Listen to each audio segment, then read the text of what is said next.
पहली हमारे जो स्कूलों में व्यावसायिक शिक्षक हैं आउटसोर्स के जरिए रखे गए हैं, उनके हमारे कुछ साथी मिले, बातचीत की।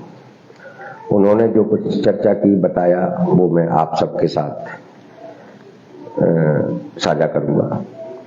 दूसरा, हमारे मंडी के कुछ आउटसोर्स कर्मचारी थे, वो जरा कई दिन से बातचीत करना चाह रहे थे, मैं उनसे भी मिलने गया, वो भी चर्चा आपके साथ शेयर करेंगे। और तीसरा, बीएमएस के सक्रियता और उसके आंदोलनों के बारे में भी बातचीत करेंगे। अंत में हमारे जो 28 अप्रैल को भोपाल में होने वाले आंदोलन है, उसकी तैयारियों की बातचीत होगी। तो साथियों, हमारे छिंदवाड़ा के जो व्यावसायिक प्रशिक्षकों के नेता हैं, वो आज मिले। उन्होंने अपनी तमाम सारी बातचीत की और उन्होंने जो बताया खुद के बारे में, और वो आगे एक आंदोलन करने वाले हैं, उसकी तारीख भी उन्होंने तय की है। आने वाली 16 अप्रैल को वो छिंदवाड़ा में एक धरना प्रदर्शन करने वाले हैं, उसके बारे में रणनीति बनी। ये हमारे व्यावसायिक प्रशिक्षक हैं, वो स्कूलों में पढ़ाते हैं, वो एक लेक्चरर के पद, समतुल्य पद पर काम करते हैं। इन्हें पहले 23,000 रुपये 22,000 रुपये वेतन मिलता था। बढ़ाने की बजाय सरकार ने उसको कम कर दिया, अब उन्हें 20,000 रुपये मिल रहा है। ये उन्होंने जानकारी दी।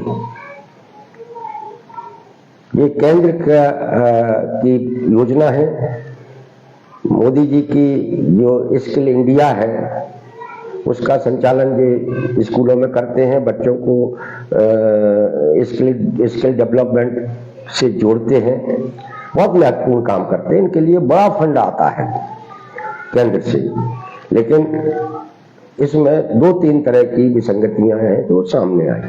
पहली तो कि केंद्र से जो फंड आता है, वह सरकार अपने खुद के प्रचार प्रसार पर ज्यादा खर्च करती है बजाय स्किल डेवलपमेंट के ऊपर।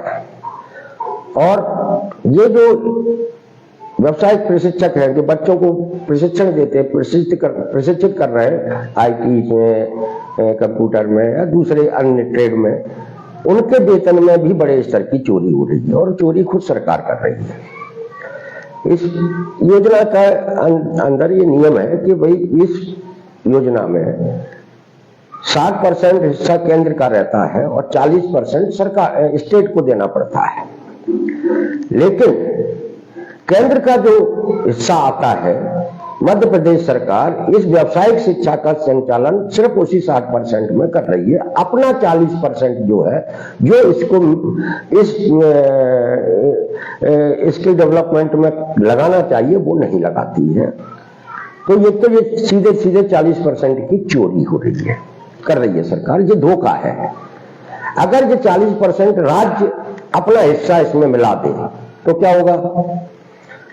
तो तब ये होगा कि ये जो व्यवसाय प्रशिक्षक है हमारे, उन्हें जो अभी 20,000 रुपये तनख्वाह मिल रही है, उन्हें भी दूसरे राज्यों के बराबर 35,000 40,000 रुपये वेतन मिल सकता है। 30 से लेकर 40,000 तक जो दूसरे राज्यों में मिलता है, उन राज्यों में जो जहां राज्य अपना हिस्सा स्किल डेवलपमेंट में लगाते हैं। लेकिन मध्य प्रदेश सरकार यहां भी एक बड़ी चोरी कर रही है और इन वेल क्वालिफाइड टीचर से 20,000 रुपये में नौकरी करा रही है। कितने दुख की बात है कि इनको 2016 से वही 20,000 रुपये मिल रहे थे। 20,000 कभी एक पैसे की बढ़ोतरी नहीं हुई। जो 22,000 मिल रहे थे उसमें भी 2 साल पहले घटाकर 20,000 कर दिए। मतलब 10 साल में इन व्यावसायिक प्रशिक्षकों के वेतन में 1 रुपए की बढ़ोतरी नहीं की। और जो कंपनियां इनके इस ठेका दिया गया जिन कंपनियों को 40 के करीब कंपनियां हैं जो इसका संचालन करती हैं, वो भी बहुत मनमाने तरीके से इन पर दबाव बनाती हैं। ज्वाइनिंग के समय से लेके ज्वाइनिंग के समय परेशान करना, कभी भी उनको धमकाना और बड़े बड़े स्तर की इनके साथ वसूली भी की जाती है। ये बहुत परेशान, बहुत पीड़ित वर्ग है। और ये इनके बारे में इसलिए भी मैं चर्चा कर रहा हूं कि ये सारे के सारे लोग, कोई इंजीनियर है और कोई अलग अलग ट्रेड में विशेषज्ञ है, मतलब ये बहुत उच्च क्वालिफाइड लोग हैं। जब सरकार उच्च क्वालिफाइड लोगों के साथ जिस तरीके का अन्याय कर सकती है, तो ये जो सामान्य पदों पर काम करने वाले लोग हैं उनके साथ क्या हो रहा होगा, आप सोच सकते हैं, कल्पना कर सकते हैं। और छिंदवाड़ा के व्यवसायिक शिक्षक 16 अप्रैल को धरना देकर इन तमाम सारे मुद्दों को शासन तक पहुंचाने की कोशिश करेंगे। अब सामान्य आउटसोर्स से अस्थायी कर्मचारियों के साथ क्या हो सकता है और सरकार क्या कर रही है, अधिकारी उनके साथ कैसा बर्ताव करते हैं।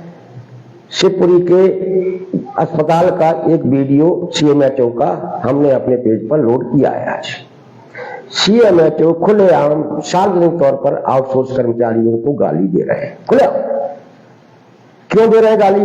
आउटसोर्स कर्मचारी वहां क्यों गए थे? उनको 7-7, 8-8 महीने से वेतन नहीं मिला है। वो अपनी वेतन की बात लेके गए। अधिकारी की जिम्मेदारी है कि वो उनकी बात सुनते हैं, लेकिन सीएमएचओ साहब उनकी बात सुनने के बजाय उनको भद्दी भद्दी गालियां देकर दुत्कार कर उनको भगा दिया गया। ये आम आउटसोर्स कर्मचारियों की स्थिति है सरकारी दफ्तरों में। ये स्थिति अंग्रेजों के समय भी नहीं हुआ करती थी, यानी कि बाकी गुलाम हैं ये सब लोग। दूसरा, मैं मंडी में गया। मंडी के हमारे कुछ आउटसोर्स कर्मचारी बहुत दिन से कह रहे थे कि आपसे बात करनी है, आना। गए हम, हमारे वहां सुरक्षा गार्ड है, कुछ कंप्यूटर ऑपरेटर हैं, कुछ और भी तरीके के 4-5-6 लोग थे। तो हम लोग बातचीत कर रहे थे बैठे बैठे। कितने दुख की बात है कि 8 महीने से उनको तनख्वाह नहीं मिली। 8 महीने से उनकी अपना वेतन मांगने की हिम्मत नहीं मंडी सचिव से। उन्हें ये डर है कि अगर वेतन मांगेंगे तो मंडी सचिव निकाल देगा। कंपनी जो है को तो अपना पैसा चाहिए, उसे तो जो पैसा आता है वो अपने पास रखती है, उससे कंपनी को या ठेकेदार को कोई लेना देना नहीं है। वो ये सोच कर चलते हैं कि इन्हें काम करना है, अधिकारी को काम कराना है, कराते रहेंगे, जब अति हो जाएगी तब निकाल देंगे। आप बताइए कि कितनी बुरी हालत है। मतलब 8 महीने से वेतन नहीं मिला। हमने जब मंडी सचिव से इस संबंध में बात की तो मंडी सचिव ने बोला कि हम खुद परेशान हैं। सरकार ने ये जो व्यवस्था बनाई है, हमें काम कराना है, हम इनसे काम करा रहे हैं, लेकिन वेतन की वाकई में बहुत बड़ी समस्या है। हम कंपनी को देते हैं, कंपनी नहीं देती है। ये तमाम सारी बातें जो अन्य जनरली अधिकारी कहते हैं, उन्होंने हमसे कहा, बोले कि हम व्यवस्था करवाते हैं इनके वेतन की, जल्दी से जल्दी हो सकती है। क्या मतलब हुआ इसका? इसका मतलब यही हुआ कि सरकार सिर्फ आपको जिंदा रखना चाह रही है काम कराने के लिए, बाकी कोई जिम्मेदारी सरकार की नहीं है। ये आउटसोर्स कर्मचारियों की स्थिति है नीचे। मतलब भोपाल में क्या है, भोपाल की भी, लेकिन भोपाल से नीचे आउटसोर्स कर्मचारियों की ये स्थिति है। 8-8 महीने से वेतन नहीं मिला है, चाहे वो कंप्यूटर ऑपरेटर हो, अस्पतालों के लोग हों, मंडियों के लोग हों, कहीं भी नहीं मिला तो नहीं मिला।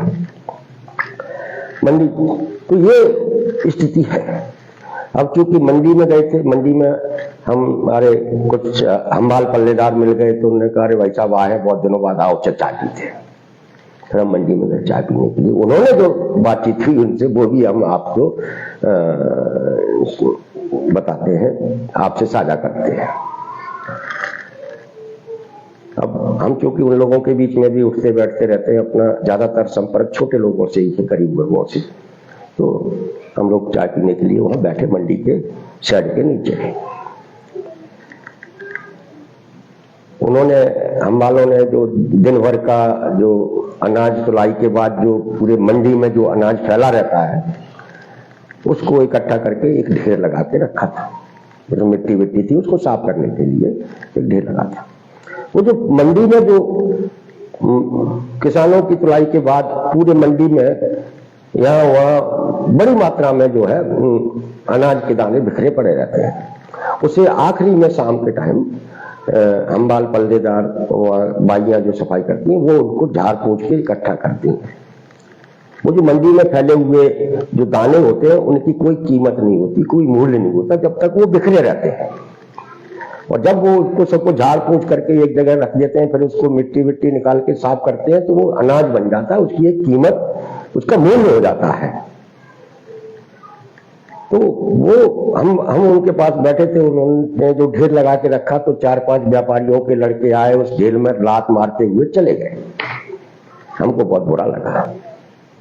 हमने उनसे कहा तुमने ये लड़के आए, इन्हें लात मारी, तुमने इतनी मेहनत से ये ढेर इकट्ठा किया और वो ऐसे लात मारते हुए चले गए, तुम कुछ क्यों नहीं बोला? तो उस जो हमारे हम्बाल साथी है उसने कहा कि सर ये वो लोग हैं जिनका अपना कोई लक्ष्य नहीं है, बाप दादाओं की कमाई पर या इस तरीके की ओछी हल्की हरकतें करके इनको संतुष्टि मिलती है, इसलिए करते रहे। हमने बोले और ये आज की बात नहीं है, ये आए दिन इस तरीके की हरकतें होती हैं। ये वो लोग हैं जिनकी हमारे से कोई दुश्मनी नहीं है, बोलेगा हमारे से कोई लड़ाई नहीं है, झगड़ा नहीं है, लेकिन उनको इस ढेर को डिस्टर्ब करने में ही खुशी मिली। क्यों मिली? उन्होंने कहा कि ये फिर मेहनत करेंगे, इकट्ठा कर लेंगे, उन्हें पता है। तो ये बहुत हल्के लोग होते हैं। उन्होंने कहा कि ये इनको इसी में खुशी मिलती है, इनका कोई लक्ष्य नहीं होता और ये क्या करना है ये भी नहीं पता इनको, बस इन्हें मजे लेना था। तो उन्होंने एक लात मारी और चलते बने। हमें क्या, उन्होंने कहा हम तो इसको फिर झाड़ू लगाएंगे, इकट्ठा कर लेंगे अपना। ये जो हम्बाल ने हमको ये बात बताई, ये कितनी गहरी बात है। तो हमारे साथ में जो मंडी का हमारा कंप्यूटर ऑपरेटर था वो बैठा था, उसने ही तुरंत इस बात का जवाब दिया कि बोले कि सर आप भी तो यही कर रहे हैं। मैंने कहा कैसे? कि आप भी तो जो बिखरे बिखरे जो आउटसोर्स कर्मचारी या अस्थायी कर्मचारी हैं उनको सबको इकट्ठा कर रहे हैं, एक जगह ला रहे हैं। हमने कहा यार बात तो सही है, हम भी यही कर रहे हैं। और ये बात सही है कि 2 साल पहले 3 साल पहले तक कहीं कोई आउटसोर्स की चर्चा नहीं। हमने इनको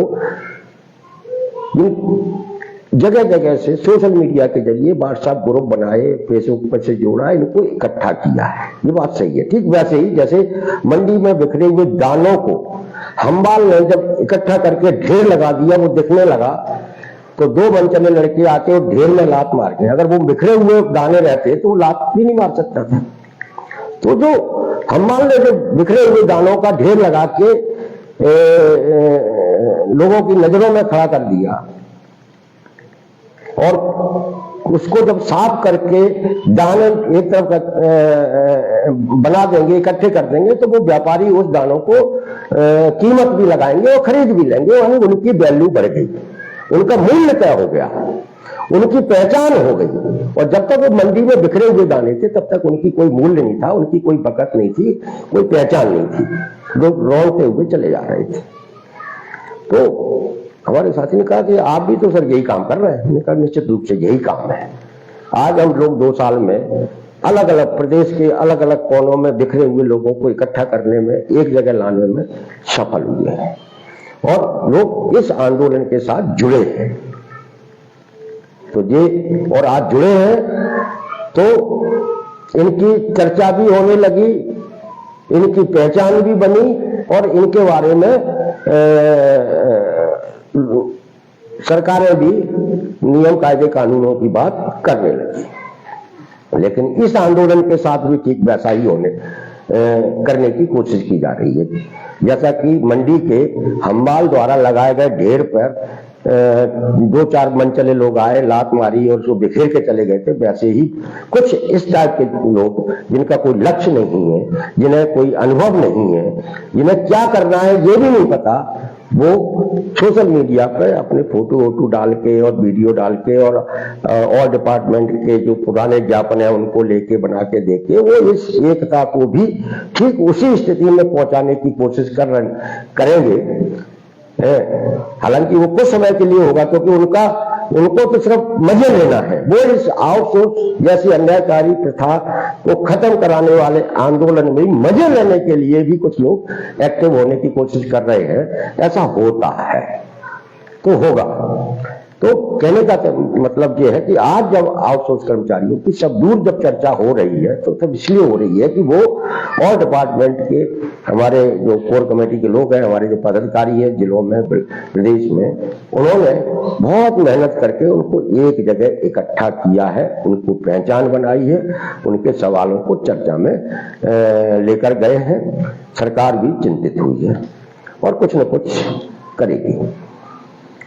इसलिए साथियों, ये लड़ाई कोई मजे लेने की लड़ाई नहीं है। ये लड़ाई बहुत गंभीर, बहुत महत्वपूर्ण लड़ाई है और आप इसकी गंभीरता को समझें और इस आंदोलन को जितना ताकतवर बनाएंगे उतनी जल्दी आपको इस गुलामी की प्रथा से मुक्ति मिलेगी, इस बात की गारंटी है। अगला सवाल है कि बीएमएस अचानक कैसे क्यों सक्रिय हुई है। अभी बीएमएस के संगठनों पे दो आह्वान आ चुके हैं। एक 16 अप्रैल को भोपाल में ऊर्जा विभाग के जो उनका संगठन है वो भोपाल में एक रैली कर रहे हैं। आउटसोर्स कर्मचारियों के मुद्दे भी उसमें शामिल हैं, उसकी तैयारियां भी चल रही हैं। दूसरा कॉल 21 अप्रैल को जिला मुख्यालय में प्रदर्शन करने की का कॉल है भारतीय मजदूर संघ की ओर से।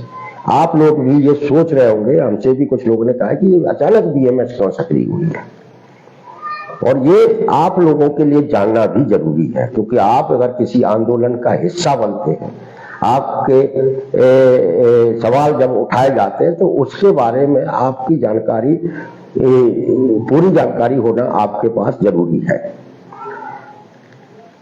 आपको ध्यान होगा कि 12 फरवरी को इसी ठेकाकरण के खिलाफ मजदूरों के सवाल पर एक बड़ी हड़ताल हुई थी देश भर में, बहुत बड़ी हड़ताल हुई थी। भारतीय मजदूर संघ ने उस हड़ताल का विरोध किया था, उसमें शामिल नहीं थी। पहली बार किसी संगठन ने लिखित में अपील करके उसका विरोध किया था। लेकिन 12 अप्रैल के बाद जिस तरीके से देश भर में बड़े बड़े उद्योगों में, बड़े बड़े उपक्रमों में, सार्वजनिक कारखानों में जो 8 घंटे काम की मांग को लेकर जो आंदोलन हुए, हड़तालें हुई, वो बहुत चर्चा में रही। यानी 12 फरवरी के हड़ताल ने ठेका मजदूरों को, जैसे आउटसोर्सिंग कर्मचारी भी कह सकते हैं, उनको पूरे देश के अंदर, उनके अंदर जागरूकता पैदा की, उन्हें संघर्ष के साथ जोड़ा और वो अपने खुद के लिए अपने स्तर पर लड़े। कारखानों में हड़ताल भी, कहीं कहीं ये हिंसक भी हुई, कहीं हड़ताल, उससे सरकार चिंतित भी हुई है। ऐसा नहीं है कि ये हड़तालें हुई, एनटीपीसी में हड़ताल हुई, मारुति में हड़ताल हुई थी, तमाम रिफाइनरियों में हड़ताल हुई थी, बिहार से लेके हरियाणा तक, अभी गुड़गांव में हड़ताल चल रही है कई कारखानों में। तो इस हड़तालों से भी सरकार चिंतित हुई है। क्यों हुई है? क्योंकि सरकार को भी पता है कि उसने जो ठेका प्रथा लागू की है नौकरियों में, वो उसमें मजदूरों के साथ न्याय नहीं हो रहा। आज नहीं तो कल ये मजदूर वर्ग अपने सवालों को लेके सड़क पर आएगा, और जब अपने सवालों को लेके सड़क पर आएगा तो फिर उसे संभालना बहुत मुश्किल हो जाएगा। ये जो बिहार से, उत्तर प्रदेश से, हरियाणा से, बंबई से, महाराष्ट्र से, छत्तीसगढ़ के अंदर जो हड़तालें हुई, उसकी आंच मध्य प्रदेश में भी पहुंची थी। सिंगरौली में भी एनटीपीसी में और पावर प्लांट में हड़ताल हुई थी, वहां भी थोड़ी बहुत हिंसा हो गई थी। ये बहुत चिंता का विषय हो गया सरकार के लिए। अब चूंकि मध्य प्रदेश में ठेका मजदूर बहुत बुरी स्थिति में, बहुत बुरी स्थिति में, सब जगह, सरकारी विभागों में भी, पावर प्लांटों में भी, सार्वजनिक उपक्रमों में भी, केंद्र के हो या राज्यों के, और औद्योगिक क्षेत्रों में भी, चाहे पीथमपुर हो, मंडीदीप हो, मालनपुर हो, जहां जहां भी औद्योगिक क्षेत्र है, वहां ठेका मजदूर बहुत गुलामों की तरह काम करने को मजबूर है। 5000 6000 मिलते हैं, 12-12 घंटे काम कराया जाता है। ये सरकार को पता है कि ये स्थिति है। अब जो मध्य प्रदेश में ठेका मजदूरों की, आउटसोर्सिंग कर्मचारियों का कोई आंदोलन खड़ा न हो जाए, सरकार को ये डर सता रहा है। और आंदोलन कोई खड़ा हो गया, वो कहीं ऐसे लोगों के इर्द गिर्द खड़ा नहीं हो जाए जो ठेका श्रमिकों के साथ हो रहे अन्याय के कारण उपजे असंतोष को व्यापक बना दे, ऐसे लोगों के इर्द गिर्द इकट्ठा न हो जाए। इसीलिए सरकार ने, भारतीय जनता पार्टी के नेतृत्व ने बीएमएस को कहा कि आपके ऊपर सरकार इतना खर्च कर रही है, 50 करोड़ का दफ्तर बना के भोपाल में दिया है, हर जिले में आपके पास में ऑफिस है, काय के लिए दिया है, आप इन्हें रोकिए। आप लोगों में नाराजगी है, असंतोष है, उभर रहा है, लोग अपने हक के लिए बोलने लगे हैं और वो ऐसे भी बोलने लगे, क्योंकि ये जो लोग हैं वो कोई दूध पीते बच्चे नहीं है। उन तक जब सवाल पहुंचे उनके तो वो बोलने लगे। तब पूरे योजनाबद्ध तरीके से भारतीय मजदूर संघ को इस पूरे आंदोलन के साथ इन ठेका मजदूरों, आउटसोर्स कर्मचारियों, इनके सवालों को लेकर सक्रिय किया गया है कि ठीक है, इनका गुस्सा निकालिए, इनको आंदोलन, इनके धरने दिलवाइए, प्रदर्शन कीजिए, ज्ञापन दिलाइए, इनका गुस्सा निकालिए, अपने पास रखकर, किसी दूसरे के आसपास इकट्ठे न हो जाए। अगर दूसरे के आसपास इकट्ठे हो गए तो ये असंतोष और बढ़ेगा, विकराल होगा। इस रणनीति के तहत बीएमएस को सक्रिय किया गया है और बीएमएस इस अपनी भूमिका को बहुत ईमानदारी के साथ निभा रही है, इसमें कोई शक नहीं है। आपकी जानकारी के लिए कि 30 मार्च को अतिथि शिक्षकों का आंदोलन होने वाला था भोपाल में, पूरी तैयारी थी। अतिथि शिक्षक भी बहुत बड़े अन्याय के शिकार हैं, उनसे भी मजदूरों की तरह काम कराया जाता है और भगा दिया जाता है। वो मास्टर हैं, स्कूलों में पढ़ाते हैं। 30 मार्च की तैयारियां वो लोग कर रहे थे। 30 मार्च आते आते 2 दिन पहले वो 30 मार्च वाला आंदोलन स्थगित करवा दिया, हो गया। आज सोशल मीडिया पर कहीं भी कोई अतिथि शिक्षकों की सक्रियता नहीं दिख रही है, वो आंदोलन स्थगित हो गया। यानी ये सरकार के खिलाफ, सरकार से सवाल पूछने वाला जो आंदोलन है, वो आंदोलन उनने शांत कर दिया, ठंडा कर दिया। अब ठेका मजदूरों के ऊपर के अंदर भी बड़ा गुस्सा पनप रहा है, और गुस्सा ऐसे नहीं पनप रहा, कोई उनके बीच में कोई बहुत बड़ा नेतृत्व नहीं है। हम जैसे कुछ लोग हैं जो बोलते रहते हैं, उनको बताते रहते हैं, लेकिन उनके अंदर गुस्सा खुद सरकार ने पैदा किया है। कुछ दिन पहले तक, मार्च तक, खुद केंद्र सरकार ये दावे करती रही कि पूरे देश के अंदर एक समान वेतन होगा, हर किसी को 26,000 रुपए वेतन मिलेगा, हर आउटसोर्स ठेका श्रमिक को नियुक्ति पत्र मिलेगा, हर ठेका श्रमिक को डबल बोनस मिलेगा, ग्रेच्युटी मिलेगी। ये खुद केंद्र सरकार के श्रम मंत्री ने पार्लियामेंट में भी कहा, पत्रकारों से बातचीत में भी कहा और अपने सोशल मीडिया पे वीडियो डाल के भी बताया कि हम 4 लेबर कोड बनाए हैं, हम फ्लोर वेज तय करेंगे और फ्लोर वेज से कोई कम वेतन नहीं देगा कोई राज्य, सबको एक समान वेतन मिलेगा, एक समान 26,000 रुपए वेतन होगा। ये खुद केंद्र सरकार ने ये बात बोली, श्रम मंत्री ने बोली, और काफी दिनों तक ये प्रचार होता रहा। और ये बात आज पूरे देश के ठेका मजदूरों, अस्थायी कर्मचारियों और सब तक ये बात पहुंच गई है कि हमको एक समान, केंद्र के समान 26,000 रुपए वेतन मिलने वाला है 1 अप्रैल से। तो वो ये बात तो सब दूर है, सबको पता है। अब इसी के कारण ठेका मजदूरों के अंदर ये इंतजार कर रहे हैं कि कब केंद्र सरकार फ्लोर वेज तय करती है और कब हमारा वेतन 26,000 होता है। हमारे मध्य प्रदेश के बीएमएस के कुछ नेताओं ने, उनसे जुड़े हुए कुछ लोगों ने ये दावे भी किए थे कि 16 अप्रैल तक 16 अप्रैल को मध्य प्रदेश में खुद मुख्यमंत्री आएंगे कार्यक्रम में, वो ये घोषणा करेंगे कि मध्य प्रदेश के अंदर ठेका व्यवस्था पूरी तरीके से खत्म की जाती है। हर व्यक्ति उस विभाग का कर्मचारी होगा जहां काम करता है और सबको 26,000 रुपए वेतन मिलेंगे। ये खुद भारतीय मजदूर संघ से जुड़े हुए लोगों ने ये दावे किए थे।